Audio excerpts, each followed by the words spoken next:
Hey guys, welcome back to my temple.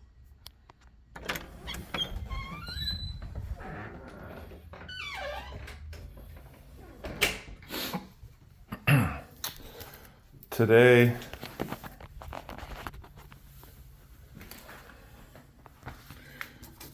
I want to talk about the lesser banishing ritual of the hexagram.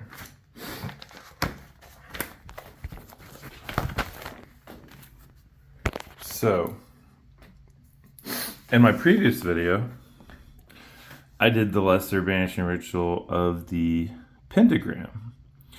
And that had to do with the 4 elements and the source, spirit, divine,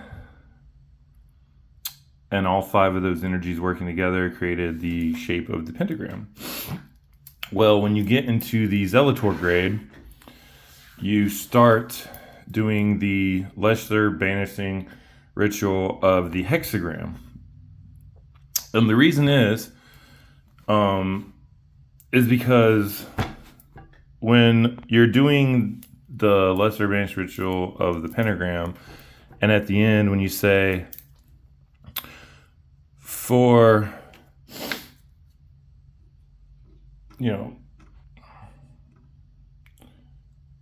around me flame the pentagrams, and within shineth the 6-rayed star. They're talking about this right here.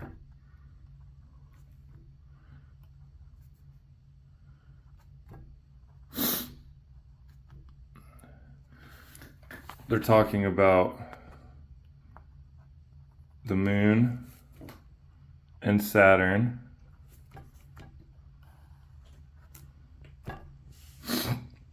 right? They're talking about Jupiter and Mars, and they're talking about Venus and Mercury, and they're talking about the sun. They're talking about the heart. So when you say, and within shineth the 6-rayed star, you are saying that within you, because remember, as above, so below, as within, so without, within you shineth the 6-rayed star. So at your left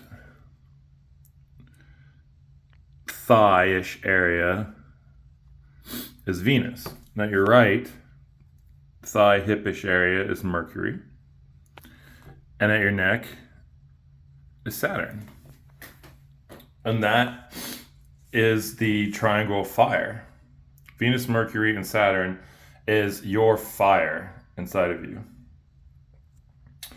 And then you've got your left shoulder, and you've got your right shoulder, and you've got your genitals. And that makes up Jupiter, Mars, and the moon. And that's your water. And then in the center, you will see time and time again that Taparith, number 6, which is the sun, excuse me, is always in the center. It's always balanced, and it always is connected to every other one. And so within us, so we thought the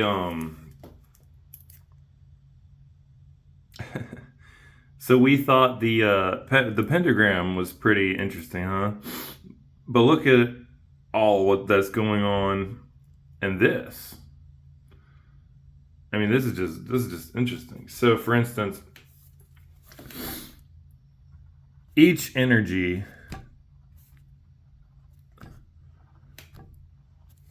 so you may or may not know this, but a lot of the world's elite higher ups essentially worship and praise the power of Saturn. They understand esoterically at its core that Saturn is the energy that controls all other planetary energies, followed closely by Jupiter, which is the second.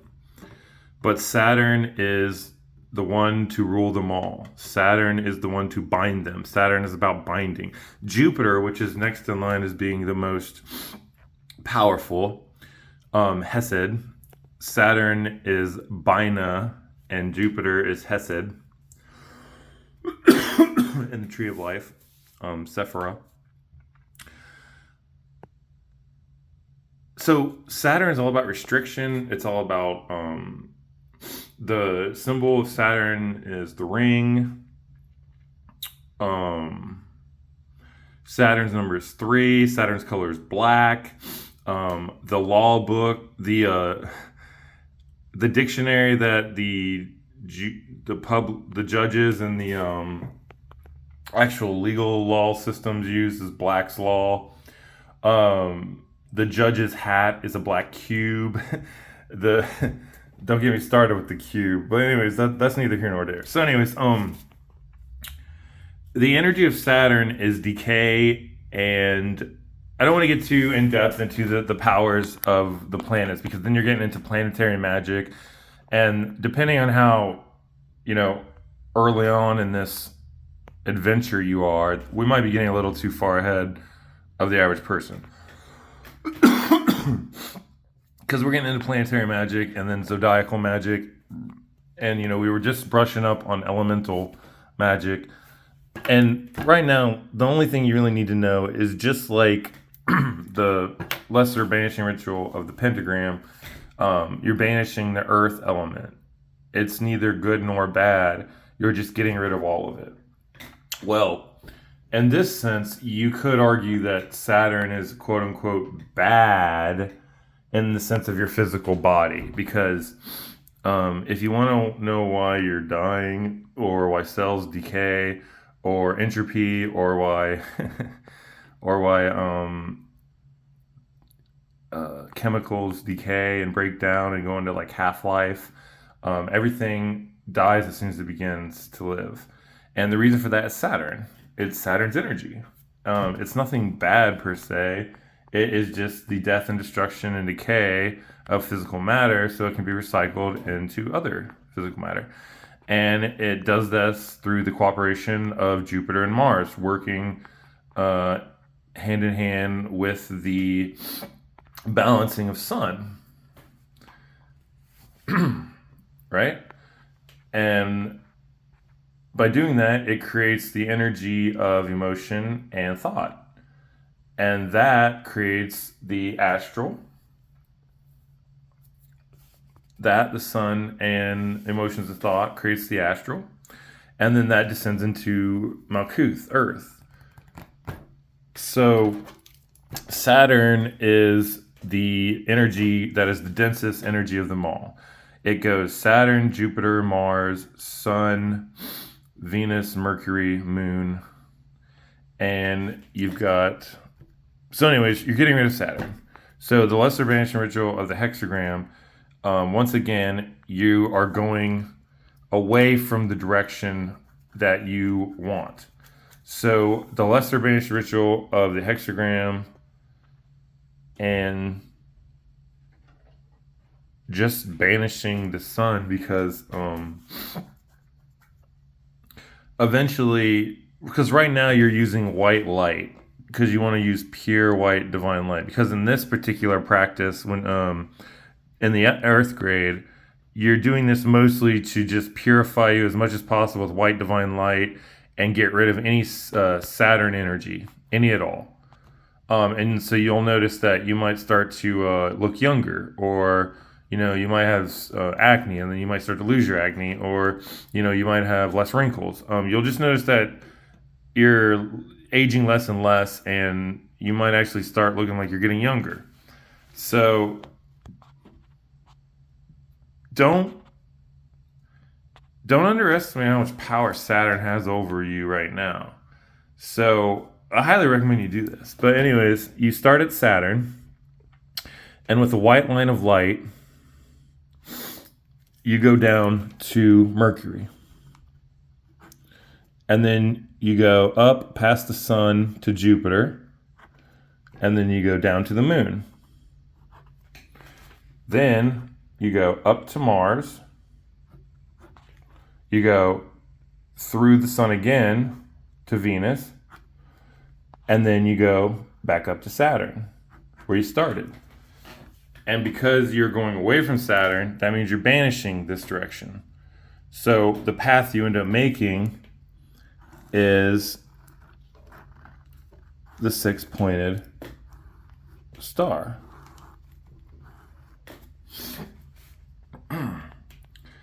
And like I said, in this particular scenario, you're banishing Saturn. Now, in the lesser banished ritual of the hexagram, you're doing it with white light, and you're also doing the analysis, the keyword. Like I said, it's mostly about invoking the light, invoking the sun, invoking Kether, and just flooding this area with as much like positive, holy, divine essence as you can.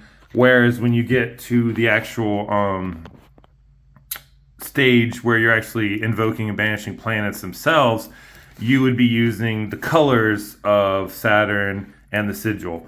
And for this case, it would be black light, the color black, and it would be the color indigo for Saturn's sigil. Because you would basically, you start at Saturn with black light and you go to Mercury, and then you go up to Jupiter, then you go down to the moon, then you go up to Mars, you go down to Venus, and then you go back up to Saturn. So you've got a black line of light, and you go ta, and that will become a black flaming hexagram. And then in the center, in indigo light, you do the sigil of Saturn, and you go Yahovah Elohim, and then that bursts into indigo fire. And you do a bunch of other stuff as well. But so I just wanted to give you kind of the science of the lesser banishing ritual of the hexagram. It's basically, I can get way more in depth into this.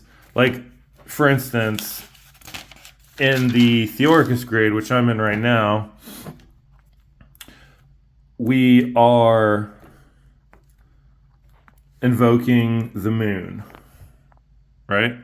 But I'm also invoking Saturn because there is a connection between the two. Just as like I had a bit of my theory that water and air are merely connected and fire and earth are merely connected. This is kind of helping my theory out, or giving me a little bit more of a association with that theory, because it's putting this into perspective, where you've got Saturn, which has a connection with the moon, and that can go very deep down the rabbit hole. Some of you may or may not know, if you really want to go into that, Saturn attached to the moon, that has a very big significance in this quote-unquote 3D matrix. It seems more nefarious in the conspiracy theory. Think of it more as this is the energy and this is the same energy, but it's past the abyss and it's much lower. And then you've got Jupiter and you've got Mercury. And then you've got Venus, and you've got Mars. And so you have Mars and Venus are connected, right? So you've got Mars here, and then before it goes through the balance, and then it comes out as Venus. And you've got Jupiter, goes through the balance, comes out Mercury. lower. So Jupiter and Mercury are essentially the same energies, just in a different vibration. Venus and Mars is the same, and the Moon and Saturn are the same. So with that being said, you invoke the Moon and you invoke Saturn.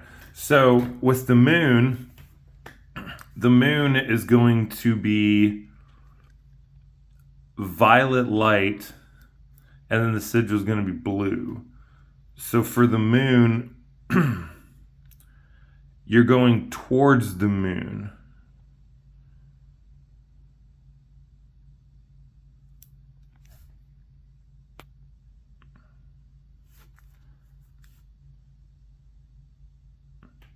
So in this case,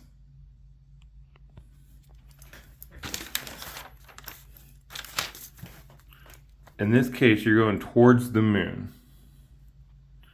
So you would be starting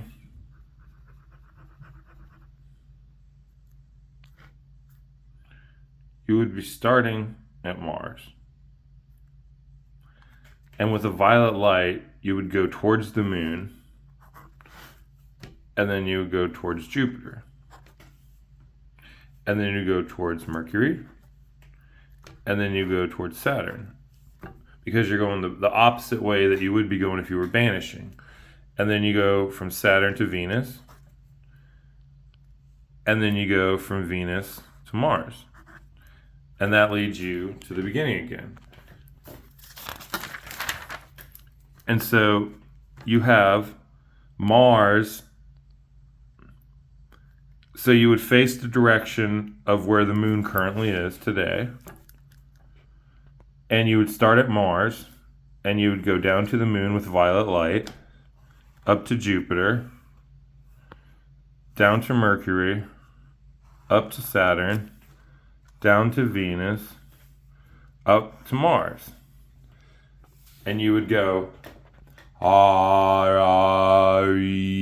ta, and it would be violet flame. And then you would do a blue light of the Moon.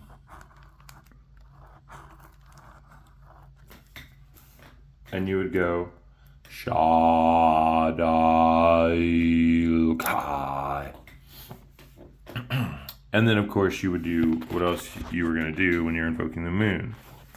And then when you're finished and you want to banish the Moon, you would do the exact opposite. So instead of going to the Moon, you would go away from the Moon. So you would use your violet light at the Moon, and you go to Mars, and then you go to Venus, and then you would go to Saturn, and then you would start to Mercury. So it would be similar to the lesser banishing ritual of the hexagram, because you start at Saturn and you go to Mercury. Well, in this case, you haven't done this, but now you're at the part where you've interchanged here, and you're just going in that direction. So eventually you're going to cross paths. So this is how you know you're banishing. So then you go to Mercury, then you go up to Jupiter, and then you go down to the Moon. And you've created the shape in the opposite direction with violet, and then of course you charge it with the blue moon to give the sigil its power. And that is what you're doing when you look at your head and your genitals, and then you've got your thigh, and then your thigh, and then your shoulder, and then your shoulder. And it's basically, you've got Saturn, and you've got Mars, and then you've got Jupiter, and then you've got the Sun, and then you've got Mercury, and then you've got Venus, and then you've got the Moon. And that's basically it. You're just drawing the path. You're going from, for instance, the Moon. You're going to the Moon, to Mars, to Venus, to Saturn, to Mercury, to Jupiter, back to the Moon. And that, of course, is banishing the Moon, because, like I said, you start at the Moon and then you punch through it. So anyways, that's kind of the science behind the lesser banishing ritual of the hexagram. And then I also went off on a tangent and explained invoking banishing of the Moon. So it's basically, you use the science of this to do other things. But once again, the main purpose of this The lesser banishing ritual of the hexagram is essentially to get rid of as much Saturn energy as possible so that you stop decaying and dying. If you want to get 100% hardcore truth, that's what it is. So definitely be doing your lesser banishing ritual of the hexagram, and even your analysis of the keyword if that's what they have you doing, because it's very, very beneficial. So thank you very much, and hope you learned something.